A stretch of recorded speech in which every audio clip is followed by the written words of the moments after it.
So welcome back to the Spartan podcast. If you caught episode 1, you'll know we talked about who we are, our backgrounds, and why we started this. Today we're going to dive into the foundations of everything we do, what we call the pillars of performance. So these are big rocks, are non-negotiables, I think, that every athlete needs to build if they want to perform at their best. What would you say on that, Jack? Yeah, 100%. These are what we would class as like non-negotiable tick boxes and things that if an athlete is able to do, they are giving themselves a much bigger chance of success. And these are things that as S&C coaches, we look to if there are issues or gaps or problems. We can always fall back on these as, yeah, cool, that's that. There's our gap. So they are really important to us. They may be different to others, but these are the ones that we believe are most effective and important to our athletes. Before we get there, what is performance? Oof. Now that's all relative, isn't it? You could take an athlete and then performance is something to them. Yeah. You could take Donna from down the road, who does bingo every Saturday night. Performance is going to be slightly different for her. Yeah. So we take that athlete. Performance is going to be do their job in the field. Yes. Yeah. Yeah. And how their week looks like leading up to that game. Yeah. And how they should be training. Yeah. To perform at their best on Saturday, say. Exactly that. You take somebody who's just living their day-to-day life. Performance is going to be, get up and be able to walk down the stairs pain-free. Yeah. Basically. The reason I ask is because as coaches, we should be able, if these are real pillars, we, and a call to the listeners out there, your coaches, should be able to stand by these pillars regardless of what your performance is. Yes. So for me, performance is just an output. Performance for a bin man is being able to get the bins in the back of the lorry. Performance for a lecturer is being able to deliver that information effectively at the front of a class, in control, without fatiguing too much and without overstressing themselves.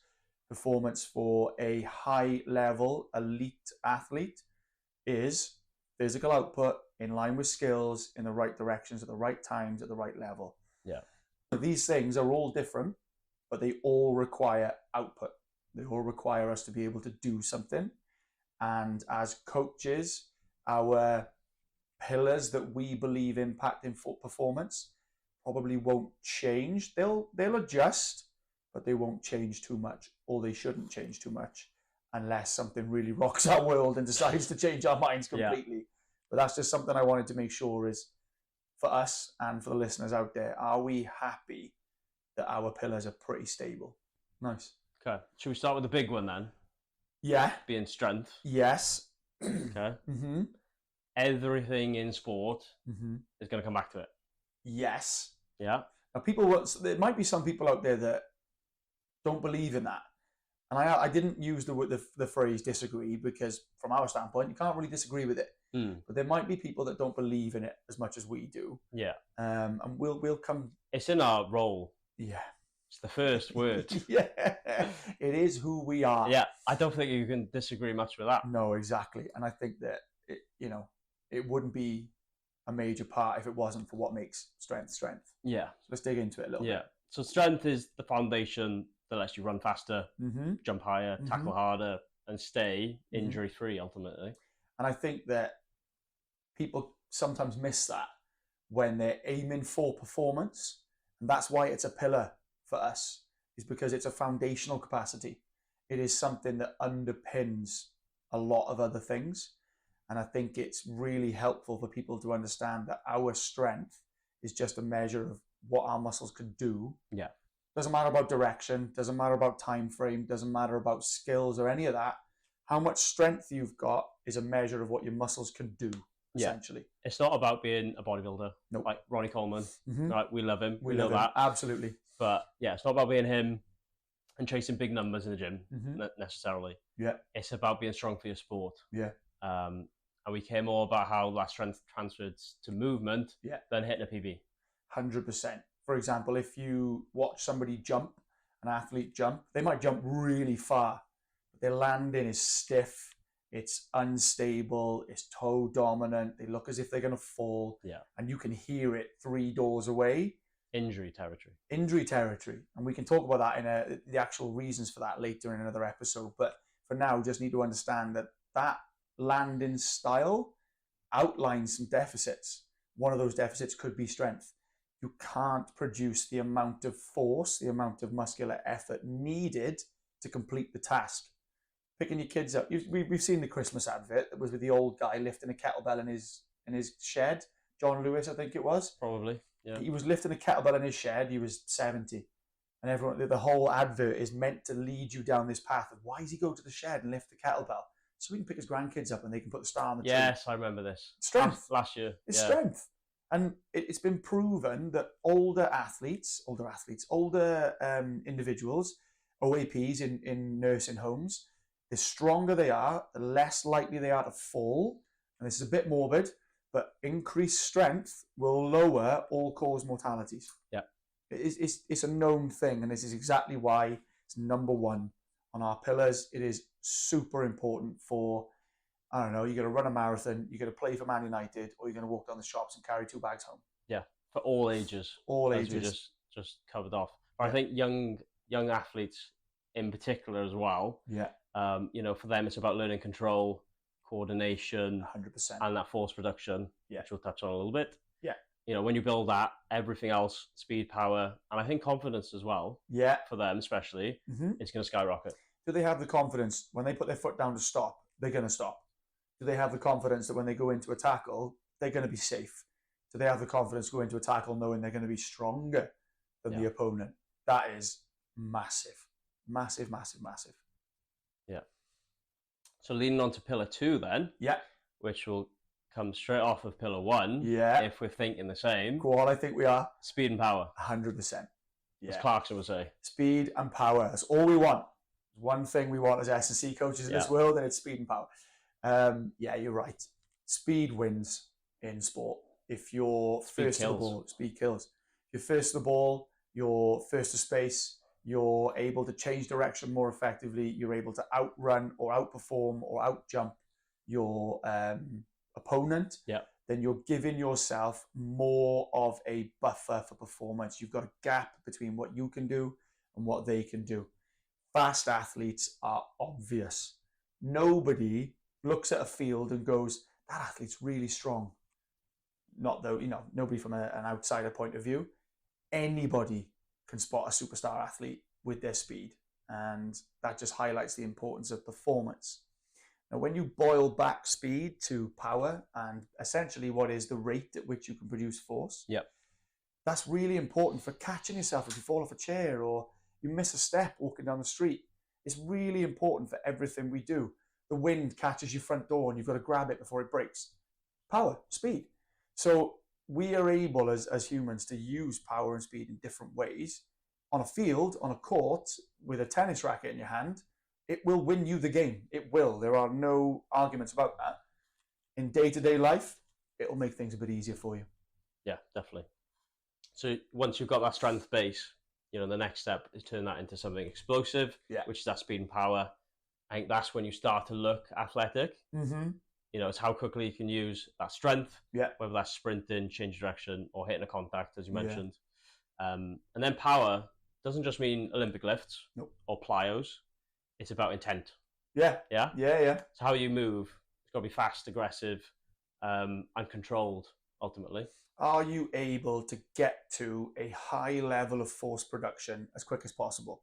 That doesn't necessarily mean that you're throwing something or jumping, but it just means that you miss out all the wishy-washy low-level force production. You get to maximum really quickly, and that can be really effective. That is going to allow you to be able to do more in a shorter period of time. And let's face it, day to day, we'd all like to be able to do more in a shorter period of time. It would be more helpful for us if we could just get crap done quickly. And you ask any athlete, it'd be nice if you were faster, wouldn't it? Even Usain Bolt would like to be faster. Yeah, so I'm sure he would.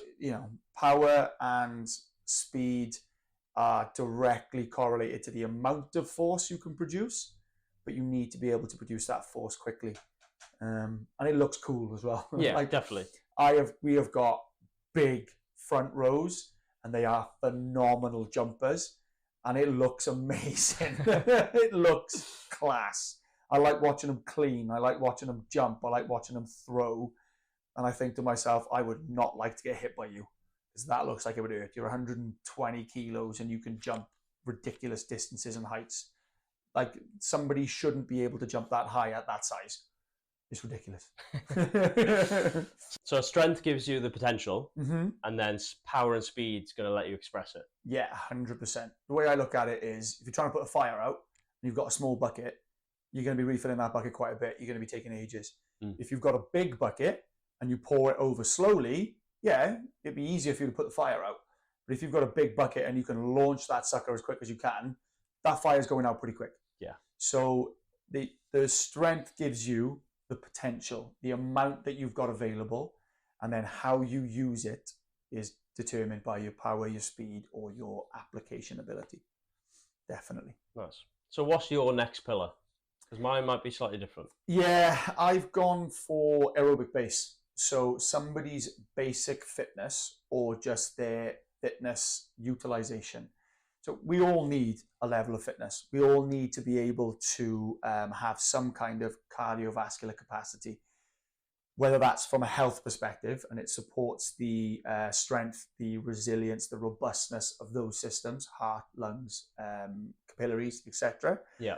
Or whether that is the ability to stand as a foundation for our intensity and how hard we can work. What I've learned, I used to always, not always, but I used to let aerobic fitness just do what it did and assume that athletes would become fit by playing the game. As I've gone through my coaching career, very quickly I realized that their recovery capacity between sets or between bouts on a field is determined by their fitness and their aerobic base. Every time we come back down from an intense bout of effort, whether that be lifting a barbell, climbing the stairs, chasing the kids, or running after the dog, or tackling and getting the ball out from danger, how we recover is by using our aerobic system. And that system needs to be strong, robust, and resilient enough to cope with the kicking that we give it on a day-to-day basis.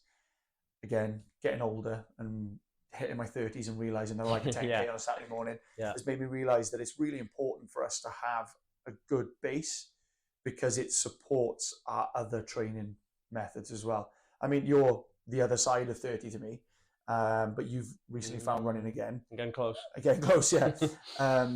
How have you approached your aerobic fitness? Has it become super important? Has it always been important? Where do you view it on that? Always important, because I've got a bout of asthma. Had it as a kid, and then it sort of went away for a little bit as I think my conditioning went up. Yeah. And then dropped off the conditioning, and surprises come back. Yeah, nice. So again, now that's a big push for me, just so I can breathe. Yeah. Mainly. Yeah. Even just sat in the house. Yeah. You know, I might find short of air, the asthma, and then I'm struggling to breathe a little bit. You look at athletes when they come back after pre-season, they always wish they were fitter. And I think to myself, if they're not fit enough by the time we get near the end of pre-season, you see this sudden need and want to do fitness work, or they'll be 60 minutes into an 80-minute game and they'll wonder themselves, why am I not able to keep up with my opposing number? Sometimes they're stronger, sometimes they're fitter, and sometimes they're just a better athlete. And that better athlete is normally based on our pillars of performance. And one of those for me comes down to some level of aerobic fitness. Definitely. I'm not saying that a front row needs to be Kipchoge and needs to be able to run a sub 20-minute 5K. I'm just saying that rugby will be easier if somebody is a bit fitter. Yeah. Football will be easier if somebody is a bit fitter. Weightlifting is easier if you know you've got a 2-minute rest. If you don't recover well in that 2 minutes, it could be down to your fitness. Definitely. You may have kicked the daylights out of yourself in your working set, which is good. Fantastic. Yeah. Well done. Keep doing that. And I think that'll build character as well. Having a nasty conditioning block, but actually turning up, doing it, getting it done. See, now you're talking like a strength coach. Sometimes running is not for fitness. No. Sometimes, can you dig in? Yeah. Can you Bring it back load to this week? Yeah. Can you load a sled and can you get work done? Yeah. That's sometimes what S&C is about. It may look a bit stereotypical. It may look a little bit unscientific. It's not.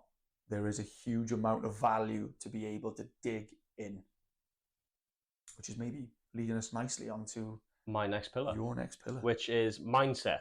Lovely. Love it. And I think, honestly, this is where most athletes, people in general, actually, either separate themselves or they fall off. Yeah. Yeah. You can have all the talent in the world, but if you can't stay consistent or handle setbacks, because as much as we don't want injuries to happen, they're going to happen. They do still happen. Yeah. You know, you're never going to reach your full potential. Oh, case in point, my knee right now. You know what I mean? I'm old. But you're right. Athletes can often be held back by their mindset. And what often gets grouped is that people are either a positive mindset or a negative mindset. I don't think it's that easy. You opened my eyes a lot to this, actually, in terms of those injuries can push people away. And they're scared, they're worried, they're nervous, they're anxious, whatever it might be. And that's really going to hold back their performance. And we as humans are massive runaway from hard work, run away from scary things. But what you'll find is your elite athletes will put their head down and will go, I don't feel great today, but I'm going to get it done. Or I'm in a bit of a rough block, but it'll be okay. And I think that's something that being able to hold your mindset is really important. Yeah. This is more your realm. You're good at this stuff. If you say so. Yeah. Well, I did do my dissertation on it, so maybe. The brain does fascinate me, honestly. But yeah, for us, definitely me, mindset's about discipline. Yeah. You know, showing up when you don't feel like it. Trust in the process. Yeah. And not comparing yourself to others. Yeah. Because there's loads of people out there doing the same thing as you, but they're doing it better. Yeah. You just got to remind yourself that they're further down the line than you. You'll get there one day. Just keep turning up and keep doing the hard graft. So this could be a potential rabbit hole. I'll try and keep it short. Okay. The world is only as we see it. And our brain makes sense of what we see based on what we know. If we know what we know, then we can change what we see. Now, basically, our perceptions will lead us to believe certain things. Essentially, you get up at 5 o'clock in the morning and your first recognition is, it's early and I'm tired. If you allow that to be how you feel, that's how you're going to feel all day. If you wake up at 5 o'clock in the morning at the alarm and go, I'm going to feel groggy for 10 minutes, I'll have a coffee, I'll be all right. You're going to fly out of bed and you're going to hit that training session harder.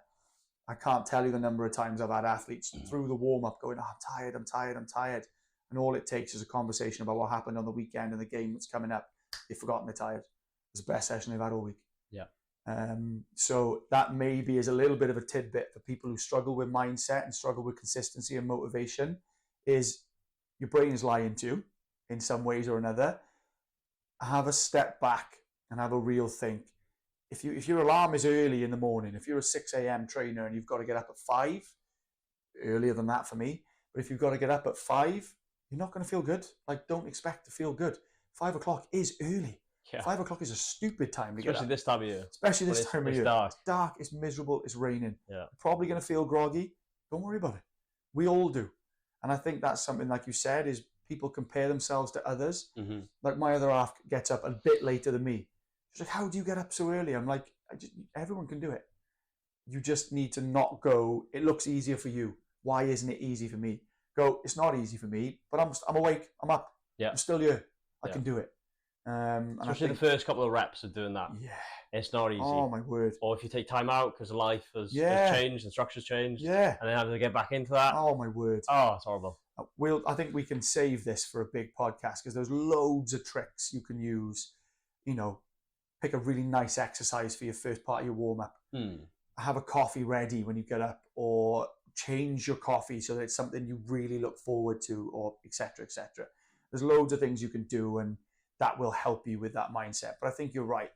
All the physical means nothing if you can't line the psychological up. Yes. Go on, what's your next Definitely. one? I've got recovery. Oh, okay. Yeah. Yeah. Probably the most underrated pillar Yeah. out there, I think. Yeah, I'll give you that. Because there's all information, videos, Instagram, whatever you want to call it, about training itself. Yeah. Because I think that's kind of, for most people, that is hard to do. Yeah. Firstly, just get to the gym and then Yeah, have the motivation to work out. Yeah. And then they see that as the goal. And then after they've done their hour in the gym, they just switch off. Yeah. Yeah. Yeah. But that's that time out of the gym after you've done the work. Yeah.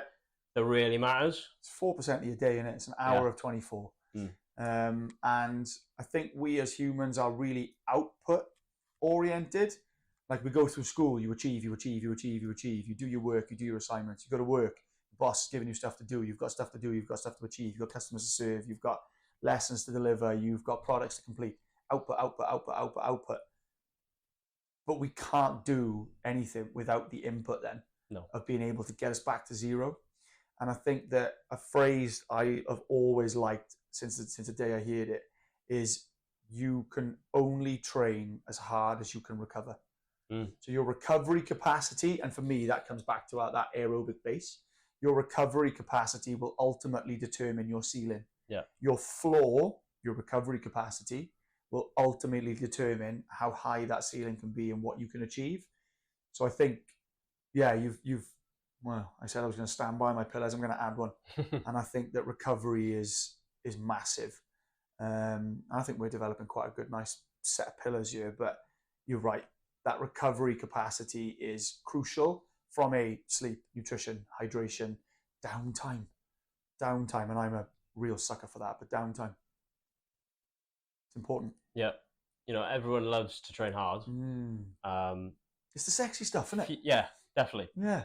Few people actually put the recovery in. Yeah. Properly, anyway. Yeah. As you touched on, sleep, nutrition, rest days. They're not optional. No, they are not. And we could go into the science. Yeah. But that's where the adaptation is going to happen. Yeah, we both know that. Yeah. Again, bringing it back to the college here, younger athletes. Yeah. You're balancing school or uni with sports, 3 games a gym, week. Yeah. growing. Yeah. Hormones at that age. Oh my word, yeah. Life. Still want to have a social life and experience new things. Yeah. Recovery is what keeps you consistent long term. Which again brings it back to that mindset. Exactly what I was about to say. It all ties in. Yeah. Every pillar is connected. And that's the thing. I think that's why these pillars are so important, is that there is always connections between them. We could line them up in a diagram as pillars, or we could put them as a spider diagram with interconnected weaves. The reason that interconnection is so important is if you drop a link, you drop one of them, they are going to pull the others down. And they are going to affect your ability to do the others. You can't be ridiculously strong without giving yourself a chance to adapt. You can't be superhuman fit without giving yourself a chance to adapt. You don't adapt during your output. You adapt during your downtime. When your body is performing and it is using systems and fuel and it is adding stress to the workload, it isn't able to then put resources to adapt. When we are relaxing and we are doing less and we've got a period of downtime, that's when it can then assign resources to recover and to adapt. Our body gets fuming with us anytime we train. It's really upset with us anytime we train. It's stress. Because we've annoyed it. Massive we've stressed it out. 100%. It's essentially, we have walked into our body's bedroom at 3 o'clock in the morning and we have screamed for an hour. And we have stressed and put an alarm on. And then thrown out the window. With a bucket of water. And it is fuming. And all it wants to do is climb back up the stairs and get back into bed. But this time, when it gets back into bed, it's going to lock the door first. It's going to be more prepared for when we try and break in and scare it again next time. And that's training 101. Threaten it, stress it out, give it a chance to get better. If you give it a chance to get better, it'll get better. Anybody who deals with teenagers knows full well you can't just shout at them all the time. You do have to give them a little bit of praise every now and again. Yeah. Not as daylights out of me, but you've got to give them a little bit of praise every now and again. And you've got to give them a chance to get back to where they were. You've got to give them a chance to prove themselves. The body is no different. Nice. So, do you have any more pillars? I got one more. I'm quite happy with that. Yeah, you know me. I always go for the physical, don't I? Yeah. I leave the That's the biology. Yeah, that's the anatomy and physiologist in me, innit? Go on. So my last one then is movement quality. Nice. Again, you could go wherever with this. Yeah. You could go day to day, or you could go on field, on court, wherever. Yeah. Athletes. That's a huge one for us as coaches. Yeah. Technical side of things. Yeah. It's not about doing flashy stuff. Nope. It's about doing the basics really well. Good movement is what keeps you healthy, efficient, and powerful. 100%. If you're able to move as your body allows, and you're able to move in directions that you need or patterns that are useful, you're going to give yourself that good foundation. And this is what it always comes back to. You're giving yourself the best chance to succeed. You look at passing a ball. When we tweak technique by pass a ball more effectively, we're asking the athlete to move better. We're asking them to move more efficiently, more smoothly, more effectively. There's no different to us moving from a physical standpoint in terms of being able to squat better, lunge better, turn better, press up better, hold our core better, put our arms above our head more effectively. We are doing exactly the same as tweaking that athlete's ability to pass a ball. Definitely. And to bring it back round to that first pillar of strength, when we coach, we hammer this from day one. Yeah. Particularly if you meet somebody new. Yeah. Day one.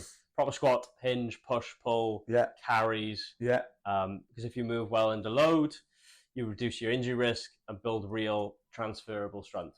That person's body is designed to move in a certain way. Their joints, the shape of their joints are designed to move in a certain way. Let's make sure you can do that. And if we can do that and you can continue moving in a good direction, then we can load it. You're going to move really well for a long period of time. Yeah. And you're going to set a solid foundation for better, more effective movement later on. Exactly. Athleticism is just movement. Done fast and under control. Effective, efficient movement. So if you can't move well, your performance hits the ceiling straight away. Another thing. Yeah. So to wrap up then, those are our 5-6 pillars. I don't know what it ended up to be of performance. Yeah. So strength, speed and power, your aerobic base, then mindset recovery, and ultimately movement quality. Yeah. Everything we do at Spartan comes back to those that guide how we coach, how we program, how we help athletes perform better, how we help general day-to-day people 100% improve their lives. I think at some point in every program we consider whether an athlete can do those things. If you're listening and want to start applying this, think about which pillar you're weakest in right now. Maybe you train hard but never sleep enough, or maybe you're strong but slow. Okay, that's where you need to start. That's what this podcast is all about, helping you build those pillars week by week. Make sure you follow the podcast, share it with your teammates, follow us on Instagram at Spartan S&C. We'll be dropping clips and training tips from this episode. Next week, we're going to break down strength training for athletes. Start with the first pillar. Pillar by pillar. Yeah, that works. Developing a solid strength foundation for performance, whether you're a weekend warrior wanting to run a faster park run, or whether you're a semi-elite youngster looking to break into the first team. Yeah. I'll see you next week. See you next week.